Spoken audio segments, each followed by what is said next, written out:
Hi everyone and welcome. I'm down here in my wormery, and what I've got out here on the bench are the African nightcrawler systems that I recently started. I would really consider this more to be my African nightcrawler system. This is kind of a nursery where I'm expecting African nightcrawler cocoons to eventually hatch. But for now, right now, this is really mainly just a tub full of African nightcrawler compost castings. I had harvested the container that my African nightcrawlers used to reside in. It was actually 2 containers.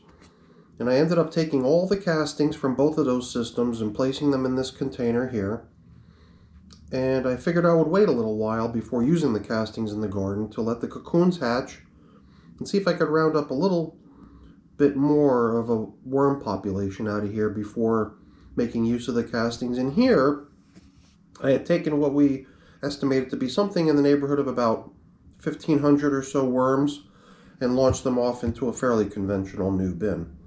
Now that was 11 days ago, and when I build a new bin, it's usually stocked with a good amount of food, which I assume has probably sustained this worm population pretty well over the past 11 days, but it seemed to me that it was time to give this bin a feeding.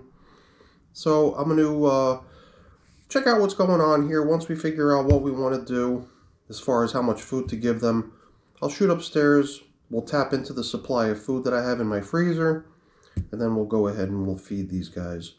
I think we'll also take a peek inside here just to see how things are looking. So let's get to work. Now before we inspect the tub that's got the castings and cocoons in it, we're going to take a look inside this little Ziploc bag here. One of the viewers in the comments asked that I take a sample of the material from this container and place it in a Ziploc to see what we could see. The idea was that we might see mites or baby worms. So the idea here was just to give us a little bit of a peek to see how things look.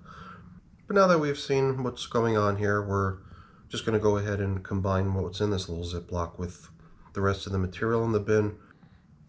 So now I did look briefly at the time lapse of what was filmed here within the container, and I could see all kinds of stuff moving around, but I'll probably be able to get a much better view of it once I get it up onto the computer and I could see it on my computer monitor. So I've got one worm hanging out here on the surface. I can also see a good number of little mites walking around here on the paper too.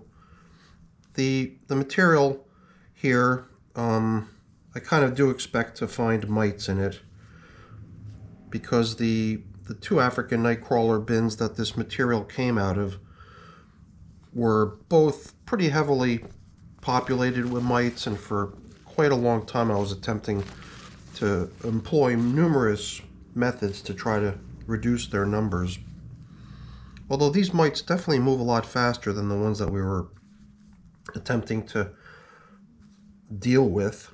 The ones that we were trying to deal with are little white mites. And maybe here on this paper we might have some as well, but since they're probably the same color as the paper, and since they're much slower movers than some of those quicker dark colored mites, we might not even see them. They might be here. Okay, buddy, got this one little baby worm stuck to my glove, won't let go. Alright, so let's get rid of this paper here so we can take a peek inside the material here and see how things look. And like I said, we're just going to return this material into the box that I took it from,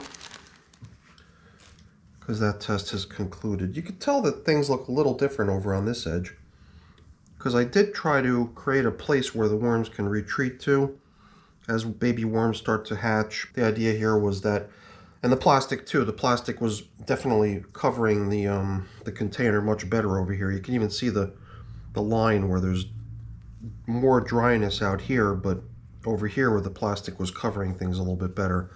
The idea was to create this into a little bit more of a damp spot where worms might want to retreat to if they find that there's not a lot of food or bedding out here within the finished castings and they want to try to get a little bite to eat or a little bit more moisture and dampness.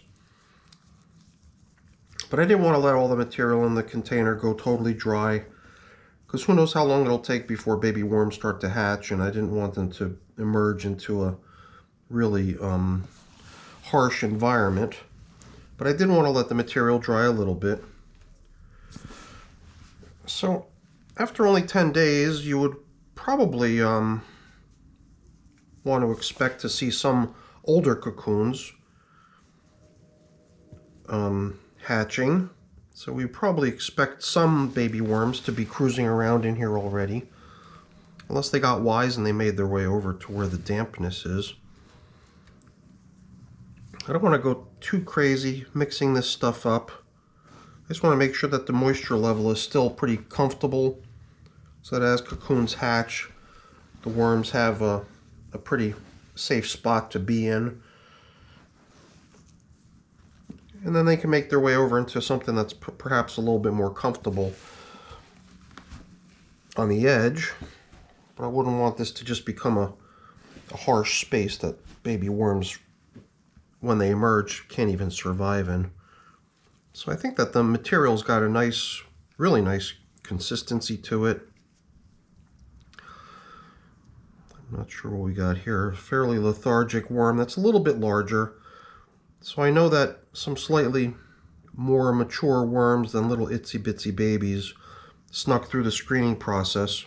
So I didn't worry too much about that. So we will find worms in here other than newly hatched babies. We are going to have a few more mature worms in here. But after only 10 days, it might still be a bit early to expect hatchlings. And I'm also questioning whether I really want to allow this stuff to dry any further, because it really is pretty nice. Yeah, so the paper will be covering things much the way it was when we found it. Because I always like to have a little, couple pieces of paper out on the top surface where the recirculating moisture can drop down onto and give the worms a little sort of a watering hole, so to speak. And I mean, this system is pretty dry, but there's still moisture in it enough that's going to try to evaporate and get captured on the plastic. But putting the plastic back on now, I think, is going to be a little bit more thorough, because there's no need for further evaporation to occur here, I believe. I believe we can just let this stuff remain just the way it is. And at this point, the main job of this system is to hatch cocoons, and then maybe at some point we'll even start putting food in there. Right now it's just a collection of different bedding types, just in case the worms might find that a little bit more hospitable to be in. If they make their way there, they might stay. All right, let's go get the other system out here and check out how things are progressing in there. Wow, so light. Right after holding a tub filled with castings to lift up a brand new bin, it's got virtually no weight to it at all. It's light as a feather.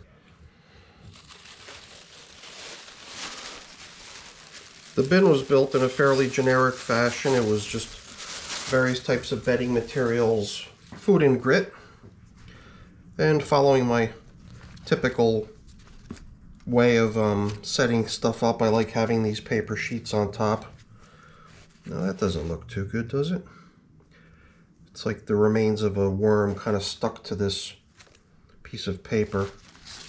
Although when I open this thing up, there's just a nice fresh scent. There's no odd odors in here, nothing to worry about as far as I can tell. And we did kind of have a little bit of a shocking situation in here when we last checked in on this system. Right after releasing the worms into this system, I had tried to see if I could intercept any mites that might be trying to tag along with the worms. So I had piled a whole bunch of diatomaceous earth onto the surface, onto which I placed the pile of worms. And the poor worms, that just couldn't really manage getting through that stuff. The stuff was just a little bit too harsh for them to try to get through. So there was a whole bunch of this stuff still resting on the surface, but I did help them get down into the lower reaches of the bin. So I took all the worms and I pushed them down into the material where I knew it was nice and damp, where I knew that there was moisture and food. So it kind of makes sense that the worms are right there beneath the surface, hanging out in pretty good numbers. And there is a whole lot of diatomaceous earth within this system too, so the stuff has this tendency, I guess, to suck up moisture And naturally, if you're a worm, that's something you want to just stay away from.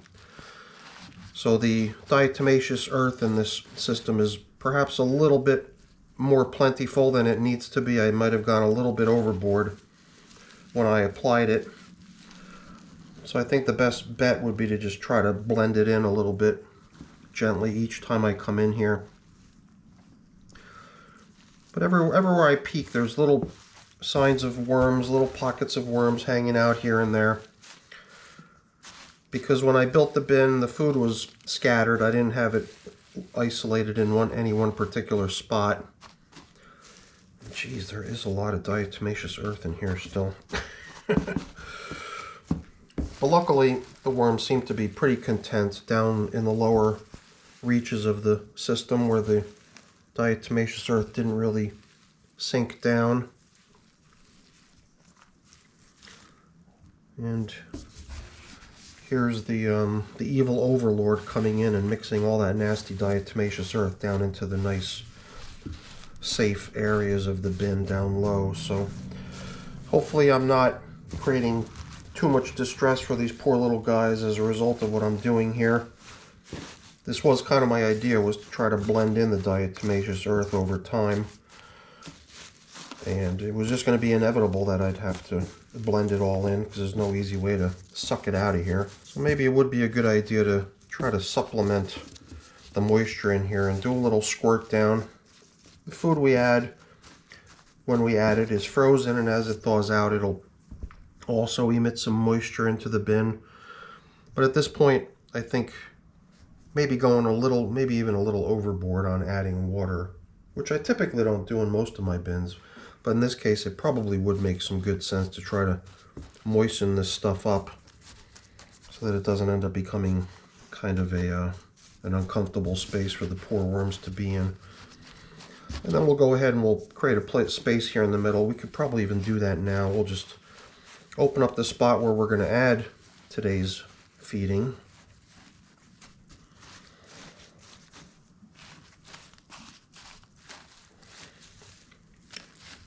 And then I was thinking, I've got a whole bunch of leaves. We might be able to expand the overall volume of the bin by adding some nice fresh leaves to the top too, and giving that stuff a squirt down too. But yeah, I guess I definitely went overboard with the DE in here. So we'll see if we can try to make it a little less hostile to the worms by dampening things down here. So now I was a little bit selective when it comes to the food I was going to put in here, because I was going to try to avoid fruits. So I've got chunks of cauliflower, chunks of Brussels sprouts, and a bunch of coffee, but nothing that's really too sweet or fruity. So I think that that's the sort of stuff that the mites really thrive in. So assuming that there's still some mites that made their way in here with these worms, I'm going to try to tailor the diet in such a way that it doesn't really provide the sort of stuff that really causes mites to sort of have a population explosion. So in addition to the coffee, there's also a couple of old coffee filters mixed in here.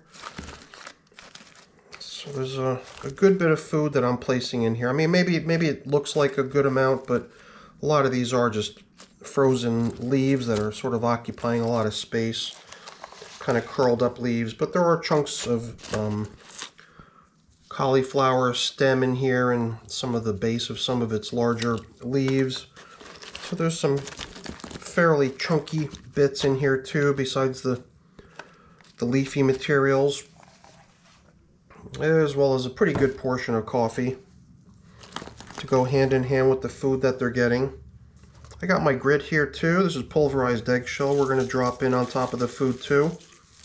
There would have been grit included in the build of the bin, but it always makes good sense to include some grit with the food you're feeding too.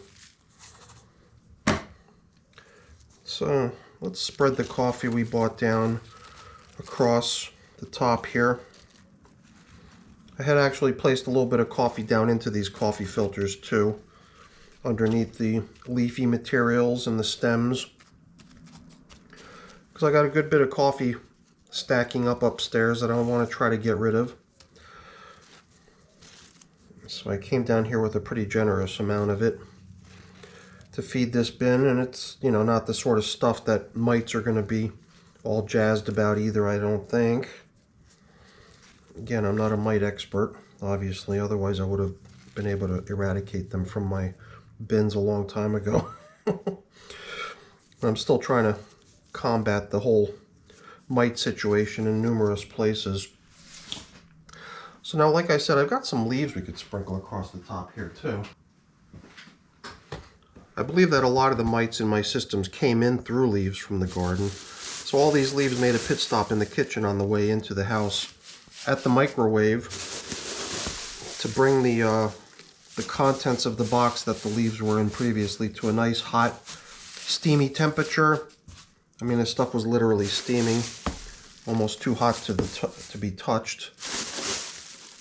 So I'm fairly confident that if there had been any mites on these leaves at some point prior to me bringing them inside and placing in the microwave, that they've been pretty much toasted in our history at this point.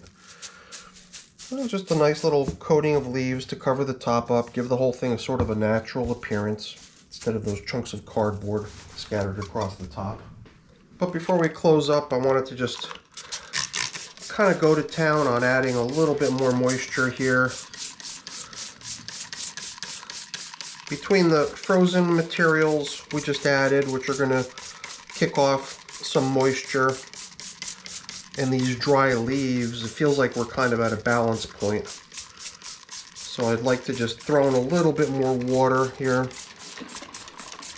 Spraying down my bins is something you don't often see me do. I usually rely pretty heavily on the moisture that comes in with the foods that I feed the worms, and then using plastic to try to keep that moisture from ever leaving the bin.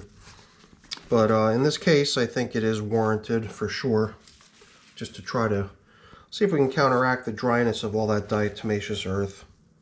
And hopefully at some point we'll be able to attain some sort of a balance in here, so we don't have to compensate like this. But that's pretty much it for today's video. I've only got a couple things left to do here in terms of covering things up and putting things away and getting things cleaned up, but I'm not going to waste your time with that because that's boring.